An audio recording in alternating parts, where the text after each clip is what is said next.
하나님의 백성으로 택함받은 이스라엘 백성들에게 하나님의 말씀은 그들을 거룩하게 구별해주는 하나님의 선물이었습니다. 하나님의 백성이기에 하나님께서 기뻐하시는 대로, 하나님께서 원하시는 대로, 하나님의 형상대로, 하나님의 창조의 질서대로 하늘의 법칙을 따라 살아가는 그 복을 누릴 수 있는 통로가 곧 하나님의 말씀이었습니다.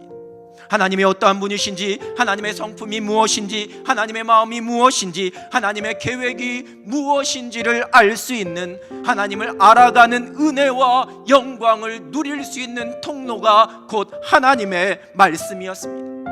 하나님의 백성다움, 하나님의 백성으로서의 표식으로 허락하신 하나님의 선물이 곧 율법, 하나님의 말씀이었습니다. 하나님의 말씀은 우리를 위하여 기록된 것입니다. 그래서 율법, 이 말씀이 거추장스러운 멍해가 아닙니다. 하나님의 말씀은 우리의 삶을 제한하고 우리의 삶을 통제하기 위한 규칙이 아닙니다. 그것은 곧 우리를 하나님께로 인도하는, 우리로 하여금 하나님을 알아갈 수 있도록 만들어주는, 하나님 앞에서 우리의 모습을 발견하고 하나님의 복을 누리도록 이끌어주는 거룩한 통로가 됩니다. 하나님의 말씀은 우리를 향한 하나님의 선물입니다. 이 놀라운 선물을 받은 이스라엘 백성이지만 그들에게 이 말씀이 예수님의 말씀처럼 마치 돼지에게 던져진 진주와 같이 되어버렸습니다. 성전 깊숙한 곳에서 아무도 관심 갖지 않고 거들떠보지도 않은 채 먼지만 쌓여갔습니다. 하나님의 말씀은 우리로 하나님의 사람답게, 그리스도인답게 만들어줍니다.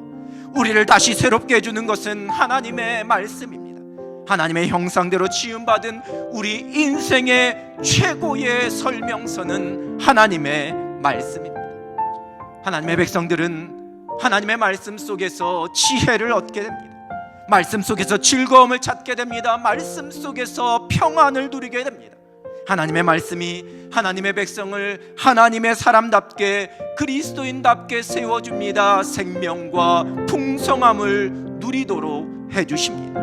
하나님의 말씀을 찾으시기 바랍니다. 하나님의 말씀을 사모하시기 바랍니다.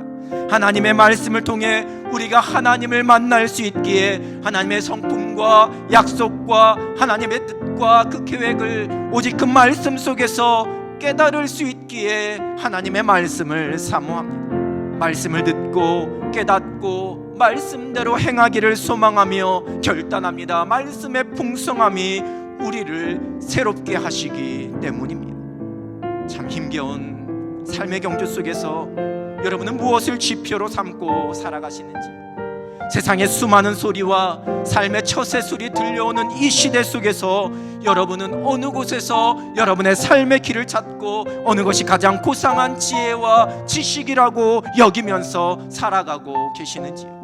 골로새서 3장 16절의 말씀은 그리스도의 말씀이 우리 가운데 풍성히 살아있게 하라, 이렇게 권면합니다. 우리를 하나님의 백성답게 살아가게 하는, 우리를 새롭게 하는 능력은 곧 하나님의 말씀입니다. 하나님의 말씀이 이 어둡고 혼란스러운 세상 속에서 우리의 발에 등이 되고 우리의 길에 빛이 됩니다. 다시 새롭게 되는 것은 진리이신 하나님의 말씀을 듣고 그 말씀대로 행하는 겁니다. 그 말씀 앞에 우리를 비춰보는 겁니다. 그 말씀의 풍성함을 누리며 살아가는 겁니다. 오직 우리를 위해 기록된 이 하나님의 말씀을 간절히 사모함으로 하나님의 말씀을 듣고 말씀대로 행하면서 날마다 새로워지는 은혜를 누릴 수 있는 여러분 되시기를 우리 주님의 이름으로 축원합니다.